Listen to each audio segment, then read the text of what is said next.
તો ચાલો મિત્રો આપણે ટેટ 1 માટે નવા અભ્યાસક્રમ આધારિત મનોવિજ્ઞાન આધાર બુદ્ધિનો જે ટોપિક આપ્યો છે એની પ્રશ્નોત્તરી આપણે સારી રીતે સમજીએ। ટોપિક આ છે મિત્રો, જોઈ લો ફરીથી, બુદ્ધિની સંકલ્પના અંગેનો સમીક્ષાત્મક દ્રષ્ટિકોણ અને બહુઆયામી બુદ્ધિ, બરોબર। તો આ ક્વેશ્ચન મિત્રો તમારી પરીક્ષાના અંદર 100% કામ આવવાના છે।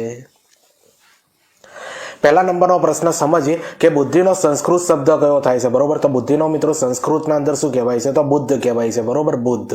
હવે બીજા નંબરનો પ્રશ્ન સમજીએ કે બુદ્ધિનો અર્થ મિત્રો શું થાય છે, તો બુદ્ધિની મિત્રો વ્યાખ્યા આપી છે, અર્થ કહેવાય એ, બરોબર। તો બુદ્ધિ એટલે સમજણ કે જ્ઞાન પ્રાપ્તિ કરવાની ક્ષમતા, યાદ રાખજો મિત્રો, બુદ્ધિ એટલે સમજણ કે જ્ઞાન પ્રાપ્ત કરવાની ક્ષમતા। હવે ત્રીજા નંબરનો પ્રશ્ન સમજીએ કે ગ્રીક ભાષામાં, યાદ રાખજો, ગ્રીક ભાષામાં બુદ્ધિ માટે કયો શબ્દ વપરાય છે, તો નોઉસ, યાદ રાખજો મિત્રો, નોઉસ જે શબ્દ જે છે ને, NOUS, નોઉસ, એ શબ્દ જે છે મિત્રો ગ્રીક ભાષાનો છે અને બુદ્ધિ માટે વપરાય છે।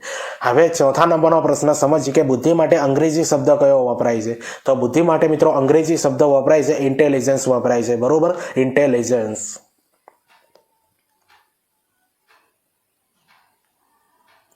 હવે પાંચમા નંબરનો પ્રશ્ન સમજીએ કે બુદ્ધિ માટે લેટિન ભાષાનો શબ્દ કયો વપરાય છે, તો ઇન્ટેલિગર, યાદ રાખી લેજો, ઇન્ટેલિગર જે છે મિત્રો એ બુદ્ધિ માટે લેટિન ભાષાનો શબ્દ વપરાય છે, ઇન્ટેલિગર। તો જો મિત્રો બુદ્ધિના અંદરથી આ લેવલના ક્વેશ્ચન પૂછાશે તમારી પરીક્ષાના અંદર।